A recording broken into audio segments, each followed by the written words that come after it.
Сәлеметсіздер ме оқушылар? Бүгін біз сіздермен қашықтықтан оқыту сабағын бастаймыз. Бүгінгі сабақтың тақырыбы шахматтың шығу тарихы. Сабағымыздың мақсаты шахмат ойынның шығу тарихынан мәлімет беру. Шахмат ойынның пайда болуы туралы қызықты аңызды оқыту арқылы оқушының шахмат ойынына қызығушылығын арттыру және ойлау қабілетін дамыту. Шахмат ойындағы фигуралардың орналасуы. Шахмат ойынның тарихы. 1969 жылғы қазақ жазуының соңғы орыстандыру емле реформасына дейін қазақ тілінде дәстүрлі шатыраш делініп келді. Үнді аңыздары бойынша билеуші Шерам шахматпен ең алғаш танысқан кезде оның өзгешелігіне, әртүрлі әдемі комбинациялардың байлығына масаттанды. Ал осы ойынды ойлап шығарған Дана оның қол астында екенін біліп, билеуші оған ерекше алғыс білдіргісі келді. Сонда әмірші үнді данышпанның кез келген бұйымтайын орындауға уәде береді. Ал Дана оны бидай дәнімен таңғалдырады. Берілген шарт бойынша данышпанға шахмат тақтасының бірінші шаршысына 1, екінші шаршысына 2, ал келесі шаршыларға бұрынғыдан 2 есе артық бидай дақылдары берілуі тиіс еді.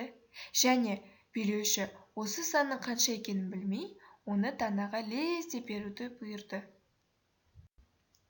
Магарадж есептеушілері бұл санды түні бойы есептеп, таңертең ғана математикалық шешімге келіп, оның мүмкін емес екенін әміршіге түсіндіреді. Себебі данышпан айтқан сан бүкіл Үндістанның бидай дәндер санына, тіпті бүкіл әлемнің бидай дәндер санына жетпейді екен. Бұл сан 18 квинтиллион, 446 квадриллион, 744 триллион, 73 миллиард, 709 миллион, 551 мың 615. Осы мысал арқылы біз математиканың шахматта жасырған таңғажайып мүмкіншіліктеріне көз жеткізе аламыз. Шахматтың пайда болу тарихы туралы тағы да бір гипотеза бар. Осы гипотеза бойынша шахмат сиқырлы шаршылардан пайда болды. N тәртібі бойынша құрастырылған сиқырлы квадрат 1 және n2 аралығындағы бүтін сандардан тұратын n көбейтілген n квадратты кестеден құрастырылған. Берілген кесте ерекшелігі. Әрбір жол бағана сандар қосындысы шахмат тақтасының 2 маңызды диагональ сандарының қосындысына тепе-тең келеді.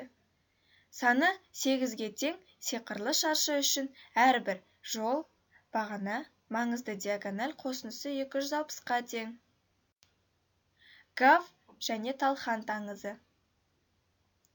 Шахмат ойынының шығуы туралы көптеген аңыздар бар. Соның ішіндегі ең қызықтысын шығыстың ұлы ақындарының бірі Әбілқасым Фирдаусидің Шахнама атты ұлы шығармасынан кездестіреміз. Ол Гав және Талхан туралы аңыз деп аталады. Бұл аңыз бойынша Индияда патша отбасында Гав және Талхан атты егіз ұл туады. Ол екеуі ер жетіп, жігіт болғанда, қайсының таққа отыру жөнінде екеуінің арасында үлкен талас туады. Ханзадалар арасындағы келіспеушілікті көрген халық қақ бөлінеді. Ханзадалардың анасы екі ұлын да жақсы көргендіктен, тақты кімге ұсынарын білмей дал болады. Ағалық жолда қайсысы алары жөнінде болған қызу, әрі нәтижесіз даудан кейін екі ханзада да әскер жинап соғысқа дайындалады. Соғыста Талхан жағы үлкен жеңіліске ұшырайды. Алайда Талхан жеңілгенін мойындамай, бауырын екінші мәрте соғыс алаңына шақырады. Ағайынды ханзадалар бұл жолы әскерлерін теңіз жағасына жинайды да, майдан болатын алаңды жан-жағына қоршап, үлкен ор қаздырып, ішін суға толтырады. Сонда майдан болатын жердің жан-жағы түгел сумен қоршалып, ортада соғыс алаңы және екі жақтың әскері ғана қалады. Соғыс аяқталуға жақын қалғанда, Талхан өзінің жеңілетініне көзі жеткен соң, қатты күйінішпен ашуыза қапалықтан өліп кетеді. Соғыс аяқталған соң, анасы Талхандың өлгенін естіп, Гавқа «Бауырыңды өлімге қалай қидың?» деп аналық айып тағады. Гав соғыс кезінде Талхандқа ешкімнің де қару көтермегенін, оның ешбір жарасыз өлгенін айтады. Анасы мұндай құр сөзге сенбей, соғыстың қалай өткендігін көзбен көргенде етіп баяндап беруін өтінеді.